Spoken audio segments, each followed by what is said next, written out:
On February 3rd, 1959, a plane containing rock and roll star Buddy Holly and 3 others took off from Mason City Municipal Airport in Iowa. Within 5 minutes, however, the plane crashed into a field outside the town of Clear Lake, killing everybody on board. The previous 2 years had seen Holly establish himself as a leading light of the emerging rock and roll movement, producing 3 albums, with 2 of them reaching the top 5 of the UK album charts.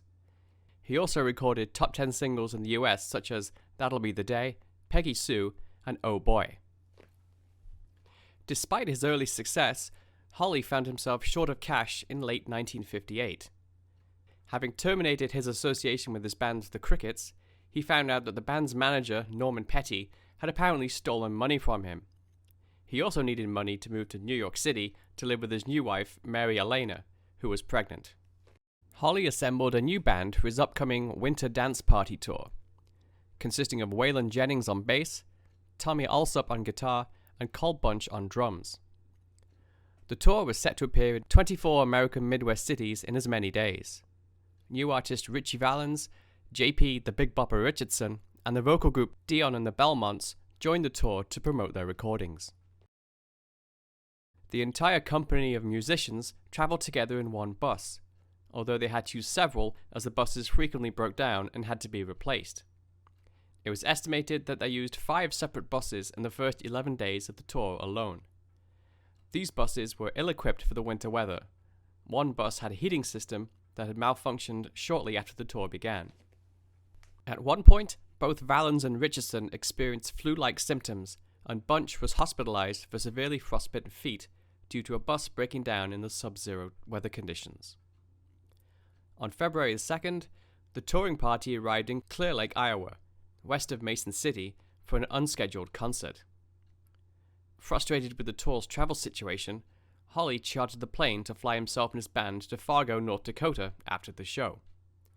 Flight arrangements were made with a local pilot, Roger Peterson. Holly wanted his band to fly ahead, as he felt that they generated the most money. There are conflicting views on how both Valens and Richardson took his bandmate's seat on the plane. The most widely accepted version of events was Richardson had contracted the flu and asked Jennings for his seat.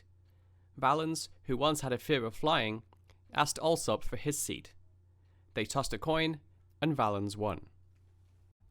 After the show, Holly, Richardson, and Valens were driven to the airport. The weather at the time was reported as light snow, with winds from 20 to 30 miles per hour, 32 to 48 kilometers per hour. Although deteriorating weather conditions were expected along the route, this information was not relayed to the pilot.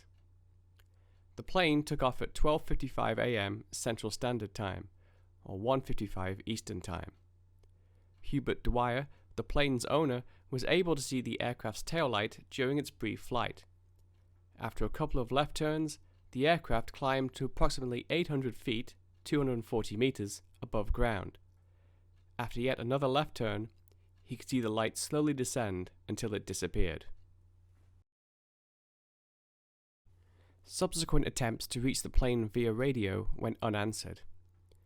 Later that morning, Dwyer, having not heard from Peterson, took off in another airplane to retrace the route of the missing plane. At 9:35 a.m., he spotted the wreckage less than 6 miles, 10 kilometers, northwest of the airport. There were no survivors. Mary Elena Holly learned of her husband's death from a television news report. A widow after only 6 months of marriage, she suffered a miscarriage shortly thereafter, reportedly due to psychological trauma. Holly's mother, upon hearing the news on the radio, screamed and collapsed. The official investigation was carried out by the Civil Aeronautics Board, the precursor to the NTSB. It emerged that Peterson and the Dwyer Flying Service were certified to operate only under visual flight rules. This meant the pilot must be able to see where he is going without relying solely on his instruments. However, on the night of the crash, this was virtually impossible due to the low clouds, lack of a visible horizon, and the absence of ground lights over the sparsely populated area. Furthermore, Peterson had received his instrument training on airplanes equipped with a conventional artificial horizon, while the plane involved in the accident used an older gyroscope. The two types of instruments, however, display the information in graphically opposite ways. On the artificial horizon, the sky is at the top and the ground at the bottom. In the aftermath of the crash and the miscarriage suffered by Holly's wife, protocols were changed whereby authorities were not to disclose names of victims until they had first notified their families.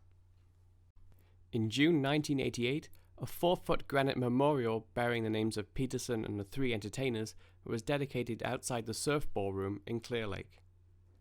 Near the crash site, a monument depicting Buddy Holly's glasses was also erected.